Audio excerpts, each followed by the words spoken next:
بسم اللہ الرحمن الرحیم۔ سامعین کرام، آپ سن رہے ہیں اردو ناول خون آشام، جس کے مصنف ہیں ایم اے راحت، اور یہ اس سلسلے کی قسط نمبر 25 ہے۔ مجھے امید ہے آپ کو میری یہ کاوش پسند آ رہی ہوگی۔ آپ نے اگر ابھی تک میرا چینل کہانی گھر سبسکرائب نہیں کیا تو ابھی میرے چینل کو سبسکرائب کر کے بیل نوٹیفیکیشن آن کر دیجئے، تاکہ آنے والی ہر نئی کہانی کی اطلاع بر وقت آپ تک پہنچ سکے۔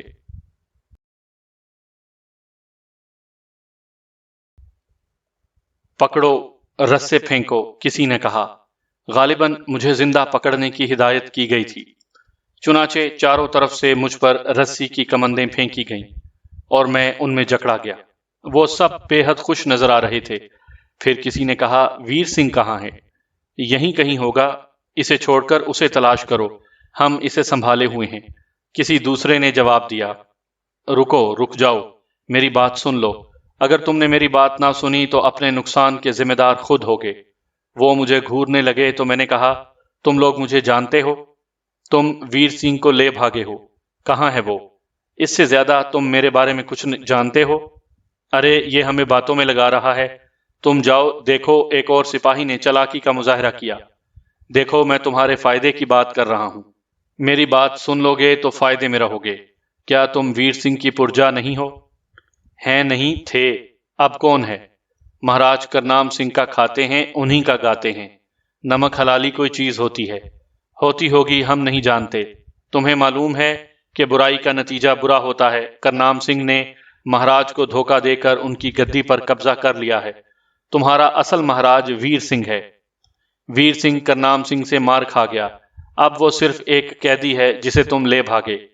اسے ہمارے حوالے کر دو، بتاؤ وہ کہاں ہے، ورنہ ہم مار مار کر تمہاری جان لے لیں گے، اور میں تمہاری جان بخشی کرنا چاہتا ہوں۔ تم بے موت تو نہ مرو، آخری بار کہہ دیا کہ بھاگ جاؤ۔ تو ٹھیک ہے، پہلے تمہارا کریا کرم کر دیں، بعد میں ویر سنگھ کو بھی تلاش کر لیں گے۔ بھاگ کر کتنی دور جائے گا؟ انہوں نے کہا۔ میں نے رسیوں پر ہاتھ مار کر قوت صرف کی، وہ سب پکے آموں کی طرح گھوڑوں سے ٹپک پڑے، لیکن نیچے آتے ہی وہ اٹھ کھڑے ہوئے۔ پھر انہوں نے ہتھیار نکال کر مجھ پر حملہ کر دیا، لیکن اس کا نتیجہ کیا نکل سکتا تھا؟ پہلے تو وہ مجھے ہلاک یا زخمی کرنے کی کوشش میں ناکام ہوئے، بعد میں میرے ہاتھوں مارے جانے لگے، اور ایک ایک کر کے بالآخر تمام مارے گئے۔ ان سے چھٹکارا پانے کے بعد میں نے اطراف میں نگاہ دوڑائی تو ویر سنگھ کو تھوڑے فاصلے پر ایک درخت کی آڑ میں کھڑے پایا۔ وہ پھٹی پھٹی آنکھوں سے مجھے دیکھ رہا تھا۔ پھر وہ آہستہ سے بولا، تم کون ہو؟ آپ بھاگ جائیں مہاراج۔ ہاں، تمہاری اور ان کی ساری باتیں بھی سنی ہیں میں نے۔ سنسار ایسی ہی جگہ ہے، یہاں سب چڑھتے سورج کی پوجا کرتے ہیں۔ جس پر برا سمے آ جائے اسے کون پوچھتا ہے؟ نہیں مہاراج، ایسے بھی ہوتے ہیں جو اچھے برے سمے کے ساتھی ہوتے ہیں، میں نے کہا۔ ہاں ہوتے ہوں گے، مگر بہت کم۔ یہ آپ کے نمک حلال ہی ہیں جو آج تک آپ کے لیے کرنام سنگھ کے ظلم سہ رہے ہیں۔ انہی کی کوششوں سے آج آپ کو کرنام سنگھ سے رہائی ملی ہے۔ تم نے اپنے بارے میں نہیں بتایا بھائی، تم بڑے سورما ہو، تم نے بڑے اطمینان سے انہیں مار دیا۔ میں نے تمہاری جیسی شکتی کسی منوش میں نہیں دیکھی۔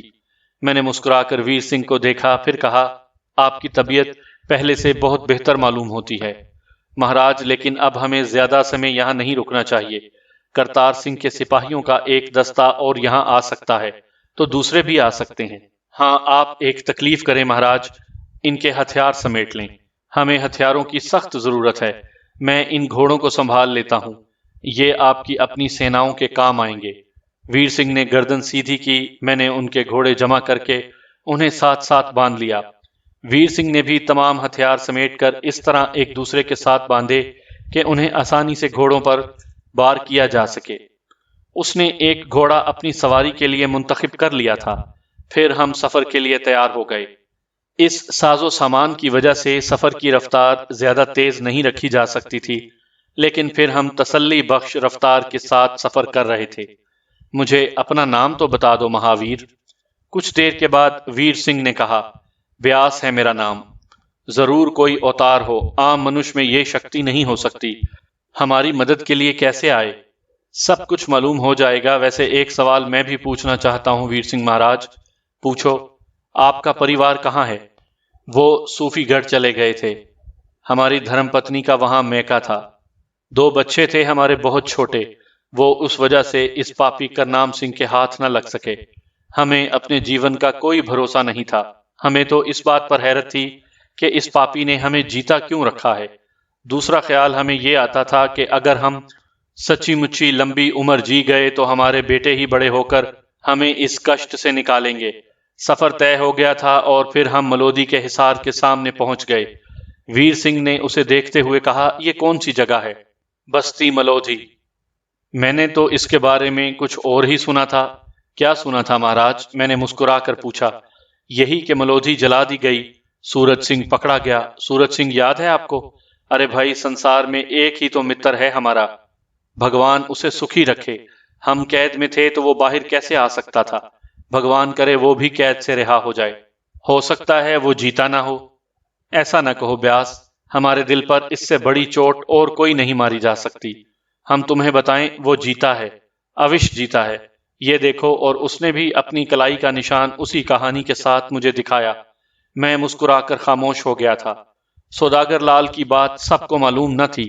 میں نہیں چاہتا تھا کہ سب لوگوں کو ہمارے اس منصوبے کے بارے میں معلوم ہو۔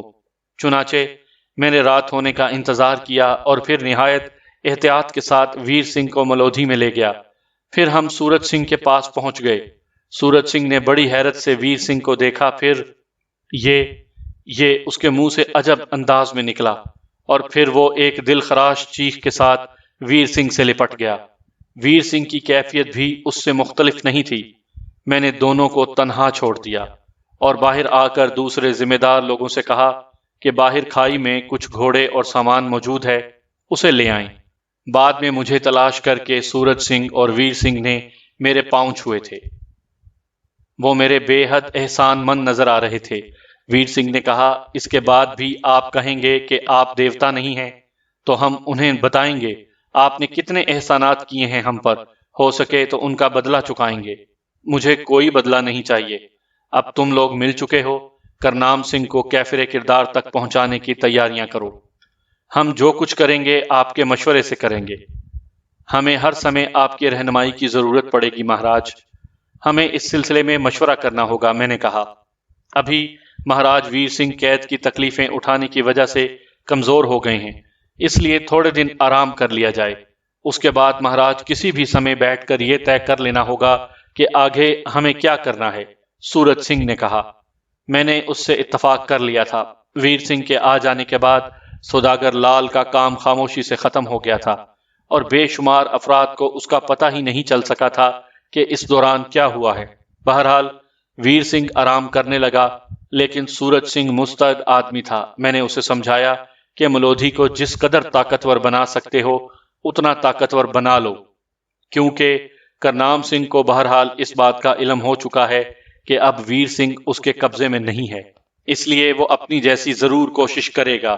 سورج سنگھ نے میری بات سے اتفاق کیا۔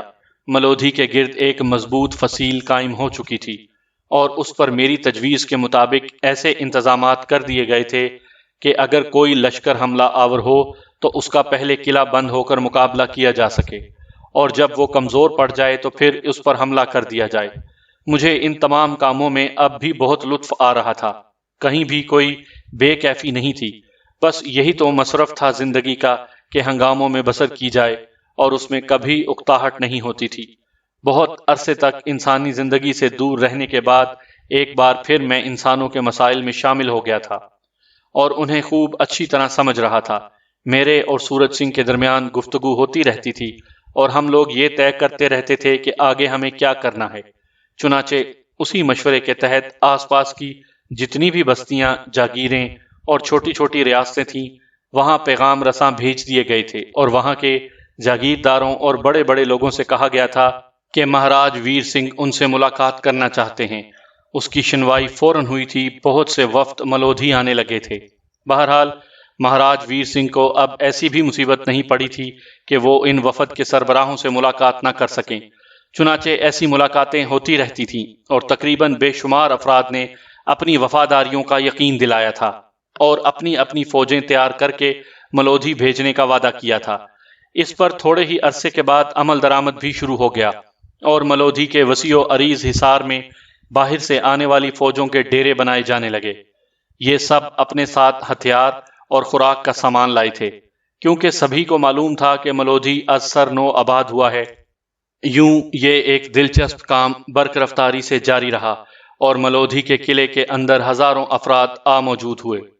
رفتہ رفتہ ویر سنگھ مہاراج بھی صحت مند ہو گئے، اور اب یہ سوچا جانے لگا کہ کرنام سنگھ کی طرف سے تو اتنا عرصہ گزر جانے کے بعد کوئی کاروائی نہیں ہوئی، چنانچہ کیوں نہ اب ملودھی کا یہ عظیم الشان لشکر راجدھانی کی جانب کوچ کرے اور کرنام سنگھ پر ویر سنگھ کی قیادت میں حملہ کیا جائے۔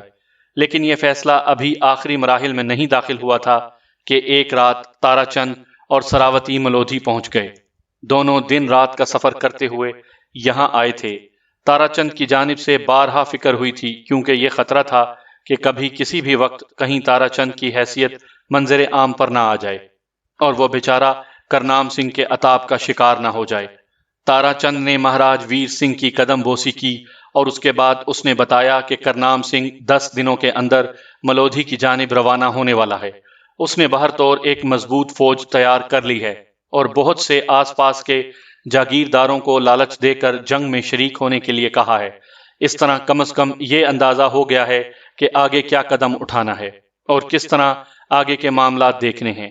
ہمارے لوگ دور دور تک کی نگرانی کرنے لگے اور یہ جائزہ لینے لگے کہ کرنام سنگھ کا لشکر کتنے فاصلے پر ہے یا ابھی راجدھانی سے چلا ہے کہ نہیں، اور پھر ایک دن اطلاع ملی کہ کرنام سنگھ کی فوجیں نمودار ہو چکی ہیں اور ملودھی کی جانب بڑھ رہی ہیں۔ کھوجیوں نے اپنا کام شروع کر دیا اور یہ اندازہ لگایا جانے لگا کہ کرنام سنگھ کتنی فوجوں کے ساتھ روانہ ہوا ہے۔ آیا اس کا مقابلہ قلعہ بند ہو کر کیا جائے یا باہر نکل کر؟ باہر سے آنے والی فوجیں اس بات پر بضد تھیں کہ کرنام سنگھ کا استقبال ملودھی سے 2 کوس آگے نکل کر کیا جائے، لیکن میں نے اس سے اختلاف کیا۔ میں نے کہا کہ پہلے اسے یہ بتا دیا جائے کہ ملودھی میں کیا انتظامات ہوئے ہیں، اس کے بعد باہر نکل کر حملہ کیا جائے گا۔ مجھے اپنی اہمیت کا احساس اس وقت ہوا جب مہاراج ویر سنگھ نے بھی میری بات کی تائید کر دی اور کہا کہ بیاس دیوتا جو کہے گا وہی ہوگا۔ اگر وہ یہ کہے کہ کرنام سنگھ کی فوجوں کے لیے ملودھی کے دروازے کھول دیے جائیں تو بھگوان کی سوگند ہم دروازے کھول دیں گے۔ کرنام سنگھ طاقت کے جوش میں ملودھی کی فصیلوں کے قریب پہنچ گیا، اور جب فصیلوں سے پتھروں اور تیروں کی بارش ہوئی تو کرنام سنگھ کی فوجوں میں ابتری پھیل گئی۔ انہیں شدید نقصان اٹھا کر اتنی ہی قوت سے پیچھے بھاگنا پڑا جتنی برق رفتاری سے وہ ملودھی کے آس پاس پہنچے تھے۔ کرنام سنگھ کو اپنی پہلی ہی کوشش میں بدترین نقصانات کا سامنا کرنا پڑا تھا، لیکن اسے بس یہ نمونہ دکھانا تھا، کیونکہ اس کے بعد ملودھی کی فصیلوں کے دروازے کھول دیے گئے اور ٹڈی دل لشکر ہتھیاروں سے مسلح ہو کر باہر نکل آئے، لیکن رکنے کے لیے نہیں۔ وہ آگے بڑھتے ہوئے بالآخر کرنام سنگھ کی فوجوں سے جا بھیڑے اور گھمسان کی جنگ شروع ہو گئی۔ بھلا اس دلچسپ کام میں میرا پیچھے رہنا کیا معنی رکھتا تھا؟ مجھے 2 چوڑے کھانڈے دے دیے گئے جو میری طلب پر میرے حوالے کیے گئے تھے، اور ان کھانڈوں کا کام صرف یہ تھا کہ کسی کے شانوں پر پڑیں تو گھوڑے کے پشت سے باہر نہ نکلے، تو پھر ان کا کام ہی کیا؟ میری کاٹ دیکھی جا رہی تھی اور مجھ پر حملہ کرنے والے دہشت زدہ ہو گئے تھے، کیونکہ ان کی ہر کاوش بے مقصد ہی ہو رہی تھی۔ وہ مجھ پر ہر طریقے سے حملے کر رہے تھے، کبھی نیزے پھینک کر مارتے، کبھی گرز چلاتے، کبھی کلہاڑی مارتے، لیکن انہیں خود ہی احساس ہو جاتا کہ وہ مذاق کر رہے ہیں۔ البتہ میرے 4 گھوڑے مر چکے تھے اور مجھے انہی میں سے کسی کا گھوڑا استعمال کرنا پڑتا تھا۔ بہرحال وہ بیچارہ میری طرح آشیش بھگونت کا ترتیب کیا ہوا نہیں ہوتا تھا۔ میرے جسم پر خون کے چکتے جم گئے تھے، کلائیاں اصل حجم سے 10 گنا زیادہ موٹی ہو گئی تھی، کیونکہ ان پر خون کے ٹکڑے جمتے جا رہے تھے۔ بدن کی بھی یہی کیفیت تھی، اور مجھے تو اندازہ نہیں تھا، لیکن تمام ہی لوگوں نے مجھے لڑتے ہوئے دیکھا تھا۔ شام سورج ڈھلے کرنام سنگھ کی فوجیں بہت پیچھے ہٹ گئیں۔ ویر سنگھ کے لیے ایک بستی والا خاص طور پر ایک انتہائی بلند و بالا ہاتھی لے کر آیا تھا۔ یہ جاگیردار ہیرا لال جاٹ تھا، جو بہت ہی دلیر اور طاقتور آدمی تھا، اور ویر سنگھ کا بے حد وفادار۔ چنانچہ ویر سنگھ ہاتھی پر بیٹھا ہوا جنگ کا نظارہ کر رہا تھا۔ سورج ڈھلے جنگ بند کر دی گئی اور سورج سنگھ کی فوجیں پیچھے ہٹ کر صف آرا ہو گئیں۔ دونوں فوجوں کے درمیان کافی فاصلہ ہو گیا تھا۔ ہمیں اپنی شاندار کامیابی کا پورا احساس تھا۔ کرنام سنگھ کی فوج میں زوال کے آثار کھلے کھلے نظر آ رہے تھے، اور اگر کل کی جنگ بھی اسی طرح کامیابی سے لڑی جا سکی تو پھر کرنام سنگھ کا ٹکنا مشکل ہو جائے گا۔ جب میں واپس اپنے لوگوں کے درمیان پہنچا تو سورج سنگھ نے میری حالت کو نظر انداز کرتے ہوئے ایک بار پھر مجھے گلے سے لگا لیا۔ کیا کریں مہاراج، ہمت تو نہیں پڑتی کہ آپ سے بے تکلفی سے پیش آیا جائے اور آپ کو اپنے برابر کا سمجھا جائے، لیکن آپ جو کوئی بھی ہیں، ہمارے لیے جو کچھ کر رہے ہیں وہ ہماری نظر میں ہے۔ نہ جانے ہم نے سنسار میں کون سا ایسا نیک کام کیا تھا جس کے بدلے میں بھگوان نے آپ کو آکاش سے اتار کر ہمارے بیچ بھیج دیا۔ کرنام سنگھ تو پاپی ہے ہی کہ اس نے دھوکہ کیا اور اسے اور اس کی فوجوں کو یہ بدترین سزا ملی۔ ہمیں اپنی کوئی نیکی یاد نہیں آتی۔ آپ نے یہ جنگ لڑی ہے، بھگوان کی سوگند میرے دوسرے لوگ اور خود ویر سنگھ مہاراج یہ کہنے پر مجبور ہو گئے ہیں کہ آپ منوش ہیں ہی نہیں، لیکن ہمارے لیے لڑ رہے ہیں۔ یہ ہماری کامیابی کی دلیل ہے۔ سامعین کرام، آپ یہ کہانی میرے چینل کہانی گھر پر سن رہے ہیں۔ آپ نے اگر ابھی تک میرا چینل کہانی گھر سبسکرائب نہیں کیا تو ابھی میرے چینل کو سبسکرائب کر کے بیل نوٹیفیکیشن آن کر دیجئے تاکہ آنے والی ہر نئی کہانی کی اطلاع بر وقت آپ تک پہنچ سکے۔ میں ہنس کر خاموش ہو گیا تھا۔ بہرحال جنگ کے بارے میں تبصرہ آرائیاں ہوتی رہیں۔ اب ہمیں ملودھی میں محصور ہونے کی ضرورت نہیں رہی تھی۔ ہم میدانوں کے بادشاہ تھے۔ لیکن آدھی رات کو اچانک ہی ایک دلچسپ تماشا شروع ہو گیا۔ اچانک ہی کرنام سنگھ کی فوجوں میں ہاہاکار مچ گئی۔ ایک عجیب سی افراتفری دیکھنے میں آ رہی تھی۔ مشلیں ادھر سے ادھر گردش کر رہی تھیں۔ شور شرابہ ہو رہا تھا۔ ہیرا لال جاٹ نے خدشے کا اظہار کیا کہ کہیں کرنام سنگھ رات میں دوبارہ حملہ تو نہیں کرنا چاہتا۔ ہم بھی تیار ہو گئے، لیکن ایک بھی گھڑ سوار فوجوں کی جانب بڑھتا ہوا نظر نہیں آیا۔ البتہ وہاں کی افراتفری بدستور تھی، اور یہ افراتفری سورج نکلنے تک جاری رہی۔ بہت بعد میں انہیں پتہ چلا کہ کرنام سنگھ کی فوجوں میں آپس میں ہی بغاوت ہو گئی تھی۔ اس کی وجوہات بھی پتہ چل گئیں۔ بے شمار فوجوں نے لڑنے سے انکار کر دیا تھا اور ویر سنگھ کی وفاداری کا اعلان کیا تھا۔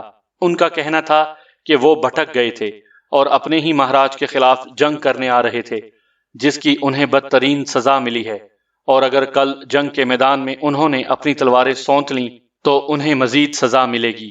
وہ اس طرح مرنے کے لیے تیار نہیں ہیں۔ کرنام سنگھ کے کچھ وفاداروں نے وہیں ان کے خلاف جنگ شروع کر دی تھی۔ نتیجہ یہ ہوا کہ آپس ہی کی افراتفری نے جنگ ہی کا خاتمہ کر دیا۔ جب یہ تمام تفصیلات ہمیں موصول ہو گئیں تو ہم نے اپنی فوجوں کو ہتھیار نہ اٹھانے کا کہا، اور جتنی فوج وہاں کھڑی رہی تھی اس نے اپنے ہتھیار پھینک کر اپنے آپ کو ویر سنگھ کی تحویل میں دے دیا تھا۔ باقی بے شمار افراد بھاگ گئے۔ کرنام سنگھ بھاگنے والوں میں سب سے آگے تھا۔ ہتھیار ڈالنے والے فوجیوں کو ویر سنگھ کی طرف سے فوراً ہی معاف کرنے کا اعلان کر دیا گیا، اور ویر سنگھ نے ان کے درمیان تقریر کرتے ہوئے کہا کہ وہ اس کے اپنے آدمی ہیں۔ پتہ نہیں کیوں وہ بھٹک کر اس کے مقابلے پر آ گئے تھے۔ فوجی رونے اور بلکنے لگے۔ انہوں نے اپنی غلطیوں کا اعتراف کیا، اور یوں اس طرح ویر سنگھ کو زبردست فتح حاصل ہو گئی۔ ہماری فوجیں شادیانے بجاتی ہوئی واپس پہنچی تھیں، اور ملودھی میں خوشی کی لہر دوڑ گئی تھی۔ ایک عجیب افراتفری تھی۔ میں اپنا کام اب ختم سمجھتا تھا۔ جو کام ہونا تھا وہ ہو چکا تھا۔ بعد کے معاملات ان لوگوں کو سنبھالنے تھے، لیکن عجیب مصیبت یہ تھی کہ انہوں نے مجھے لاکھ تردید کے باوجود اوتار مان لیا تھا، اور کسی قیمت پر میری مرضی کے خلاف کچھ کرنے پر آمادہ نہیں تھے۔ چنانچہ جب تک میں کوئی مشورہ نہیں دیتا وہ اپنے مشوروں کو مستحکم نہیں سمجھتے تھے۔ بات یہ ہو رہی تھی کہ اب راجدھانی کو بغیر راجا کے نہ چھوڑا جائے۔ کرنام سنگھ شکست کھانے کے بعد راجدھانی تو واپس گیا نہیں ہوگا، کیونکہ اب وہ وہاں کس حیثیت سے جائے گا۔ یہ بھی سمجھتا تھا کہ ملودھی میں استحکام حاصل کرنے کے بعد ویر سنگھ فوراً ہی راجدھانی کا رخ کرے گا۔ چنانچہ اب راجدھانی پہنچنا بے حد ضروری تھا۔ مجھے بھی اس بات پر اعتراض نہیں تھا۔ ہیرا لال جاٹ کو ملودھی کی نگرانی سونپ دی گئی، حالانکہ ویر سنگھ کا خیال تھا کہ سورج سنگھ ملودھی کی ذمہ داریاں سنبھالے، لیکن سورج سنگھ نے دونوں ہاتھ جوڑ کر معافی مانگ لی، اور اس نے کہا، ویر تیرا یار ہوں، راج گدی نہیں چاہیے مجھے، میں تو تیرے ساتھ رہنے کے لیے جیتا ہوں، اور پھر اتنا عرصہ تو مجھ سے دور رہا ہے، اب بھی یہ چاہتا ہے کہ میں راج پاٹ کے دھندوں میں پڑھ کر تجھ سے دور رہوں۔ ویر سنگھ نے اس کے بعد کچھ نہیں کہا۔ پھر یہ لشکر عظیم جس میں مجھے دولہا کی سی حیثیت حاصل تھی، راجدھانی کی طرف روانہ ہو گیا اور ہم لوگ تیز رفتاری سے سفر کرتے ہوئے راجدھانی کی سمت چل پڑے۔ جب راجدھانی پہنچے تو وہاں بھی تماشا ہی ہو رہا تھا۔ پورے شہر میں چراغاں کیا گیا تھا۔ اب تو سبھی ویر سنگھ کے وفادار تھے، ہر ایک نے گھی کے چراغ جلائے تھے اور سارے شہر کو پھولوں سے سجا دیا گیا تھا۔ مہاراج ویر سنگھ کا سواگت کیا گیا اور ہم سب راج محل میں داخل ہو گئے۔ تارا چند بھی اب کھلم کھلا ہمارے ساتھ تھا۔ اب تو کرنام سنگھ کا کوئی نام لیوا یہاں تھا ہی نہیں، حالانکہ پورا شہر آباد تھا۔ تمام لوگ وہی تھے جنہیں میں نے پہلے دیکھا تھا۔ پہلے وہ کرنام سنگھ کے نام کی جے جے کار کرتے تھے اور اب جسے دیکھو ویر سنگھ کے لیے دیدہ و دل فراش راہ کیے ہوئے تھا۔ انسان بھی خوب ہوتے ہیں۔ بہرحال انسانوں کو پڑھنے میں بڑا لطف آ رہا تھا اور میں بہت کچھ حاصل کر رہا تھا۔ اب اس کے بعد میرا تو ان معاملات سے کوئی خاص تعلق نہیں رہا تھا۔ میرا دوست تھا تیجومل، جسے میں بڑے اہتمام کے ساتھ اپنے پاس لے آیا۔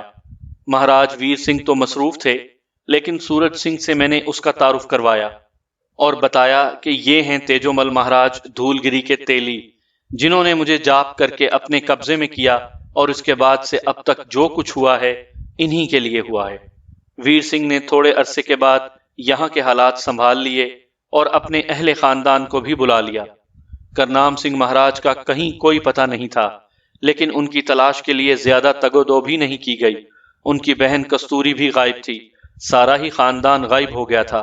پھر ویر سنگھ مہاراج رمبیر اور چکت لال کے مسئلے کو خود دیکھا، ان دونوں کو سزائیں دے دی اور مہاراج تیجومل کو دھول گری کا جاگیردار مقرر کر دیا گیا۔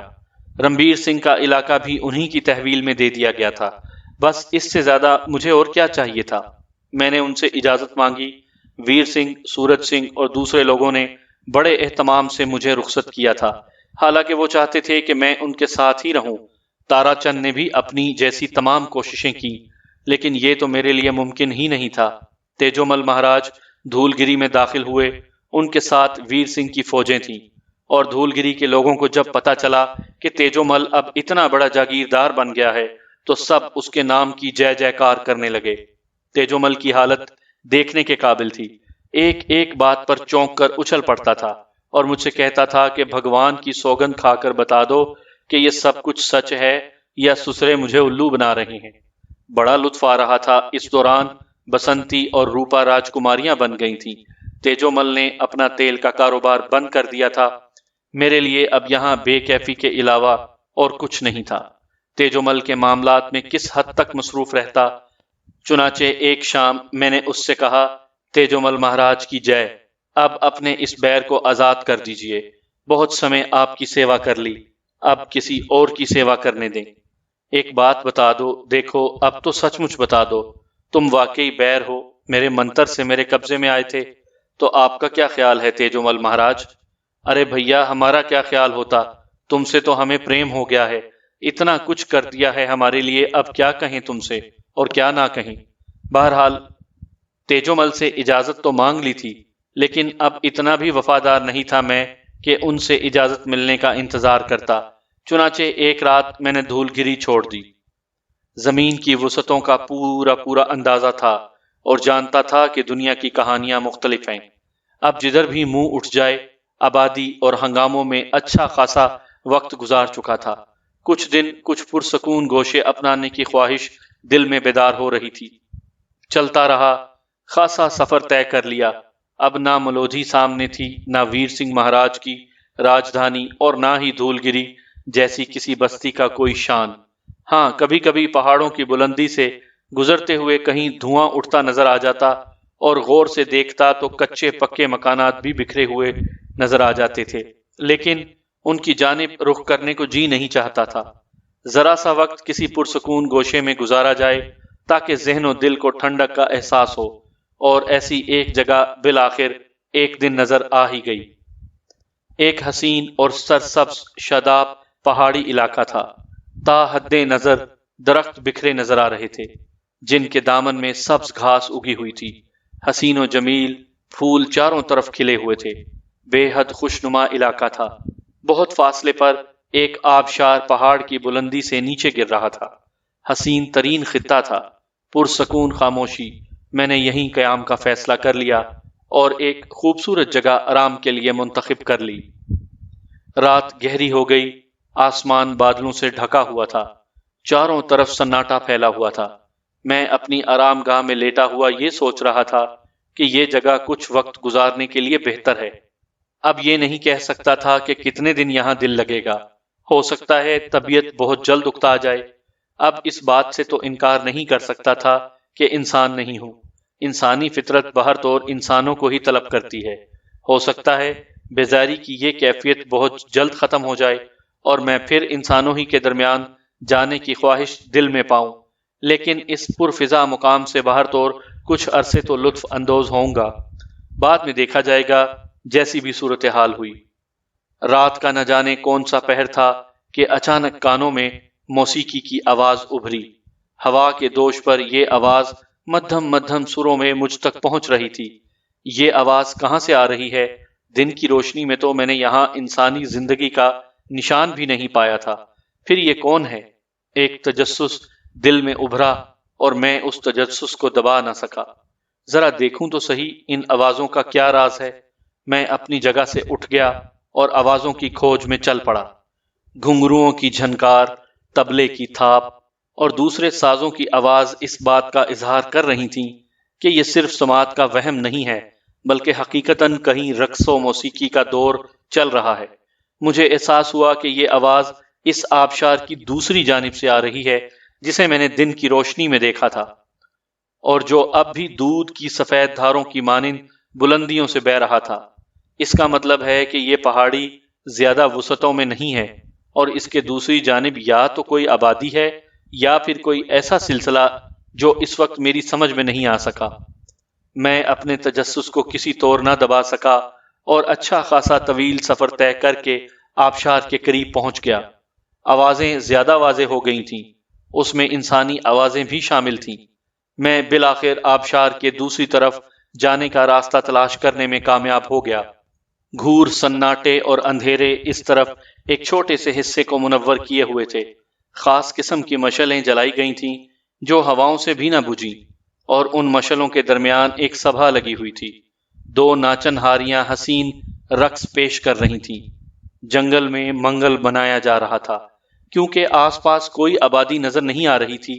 شاید کوئی قافلہ ہے جو یہاں وقت گزاری کے لیے اس نے یہ سب کچھ کیا ہے۔ غرض یہ کہ یہ حسین منظر میری نگاہوں سے سامنے واضح ہو گیا۔ میں نے قریب جا کر ان رنگ رلیاں منانے والوں کا نظارہ کرنے کے بارے میں سوچا اور چھپتا چھپاتا ایک ایسی جگہ آن پہنچا جہاں ان لوگوں کو دیکھا جا سکتا تھا۔ سو میں نے دیکھا کہ پریوں کا ایک غول ہے جس نے ایک بڑی اور وسیع چٹان پر ڈیرا جما رکھا ہے۔ آس پاس چھوٹے چھوٹے خیمے لگے ہوئے ہیں اور ان خیموں سے کافی فاصلے پر سپاہی استادہ تھے۔ وہ خاص قسم کے لباس پہنے ہوئے مستعد تھے، لیکن یوں لگتا تھا جیسے انہیں اس حسین مجمع کے پاس آنے کی اجازت نہیں ہے اور وہ صرف پہرا دے رہے ہیں۔ اپسراؤں کے غول میں ایک چاند نکلا ہوا تھا۔ چھوٹے سے سنگھاسن پر انتہائی زرق برق لباس میں ملبوس ایک ایسی لڑکی جسے دیکھ کر آنکھیں بند نہ کرنے کو جی چاہے، مسکراتی نگاہوں سے پریوں کا رقص دیکھ رہی تھی۔ لڑکیاں ہی ساز بجا رہی تھیں اور لڑکیاں ہی جام لنڈھا رہی تھیں۔ یہ حسین محفل مجھے بے حد پسند آئی، لیکن اتنا ضرور جانتا تھا کہ ان لوگوں کے قریب جا کر خود کو نمایاں کر دینا لا تعداد مصیبتوں کا باعث بن سکتا ہے۔ دور ہی سے دیکھتے رہنے میں کوئی حرج نہیں ہے، چنانچہ بہت دیر تک یہ رقص دیکھتا رہا۔ وہ دو لڑکیاں تھک کر بیٹھ گئیں تو دوسری لڑکیوں نے رقص کرنا شروع کر دیا۔ پھر بہت دیر کے بعد وہ مست شباب انگڑائی لے کر کھڑی ہو گئی اور اس نے ہاتھ اٹھا کر غالباً لڑکیوں سے رقص و سرور بند کرنے کے لیے کہا۔ مشعلیں آہستہ آہستہ بجھنے لگیں۔ اپسرا ایک خیمے کی جانب چل پڑی اور پریوں کا غول اس کے پیچھے لگ گیا۔ پھر وہاں مکمل تاریکی چھا گئی تھی۔ وہ سب آرام کرنے لیٹ گئی تھیں۔ میں بھی اپنی قیام گاہ کی جانب واپس پلٹ پڑا اور کچھ دیر کے بعد اپنے مخصوص ٹھکانے پر جا لیٹا۔ دوسری صبح بڑی خوشگوار تھی۔ ننھی ننھی بوندیں آسمان سے ٹپک رہی تھیں اور ان کی رفتار اس قدر مدھم تھی کہ بس ایک ہلکی سی فوار کا احساس ہوتا تھا۔ کچھ فاصلے پر جھرنے کا سفید پانی بہتا ہوا گزر رہا تھا اور یہ ننھی ننھی بوندیں اس میں شامل ہو کر ایک عجیب سی بہار دے رہی تھیں۔ میں آوارہ گردی کرنے والے انداز میں چل پڑا اور اس جگہ پہنچ گیا جہاں سے جھرنا گر رہا تھا۔ میں نے پانی میں قدم رکھ دیے اور اس کے بعد ایک خوشگوار غسل کرنے لگا۔ پانی کی گہرائیاں میرے لیے بڑی مست کن تھی۔ بہت دن کے بعد ایسے قدرتی ماحول میں نہانے کا موقع ملا تھا۔ میں بہت دیر پانی میں بیٹھا رہا اور پھر کچھ فاصلے پر ابھرا، لیکن جیسے ہی میں نے سر ابھارا ایک ہلکی سی آواز میرے کانوں میں گونجی۔ نسوانی آواز تھی اور انداز چیخنے کا سا تھا۔ میں نے حیرانی سے ادھر نگاہیں دوڑائیں تو وہی رات والی حسینہ کچھ فاصلے پر پانی میں نظر آئی، لیکن اس طرح کہ ہوش و حواس معطل ہو جائیں۔ سامعین کرام، آپ سن رہے تھے اردو ناول خون آشام، جس کے مصنف ہیں ایم اے راحت، اور یہ اس سلسلے کی قسط نمبر 25 تھی۔ مجھے امید ہے آپ کو میری یہ کاوش پسند آ رہی ہوگی۔ آپ نے اگر ابھی تک میرا چینل کہانی گھر سبسکرائب نہیں کیا تو ابھی میرے چینل کو سبسکرائب کر کے بیل نوٹیفیکیشن آن کر دیجئے تاکہ آنے والی ہر نئی کہانی کی اطلاع بر وقت آپ تک پہنچ سکے۔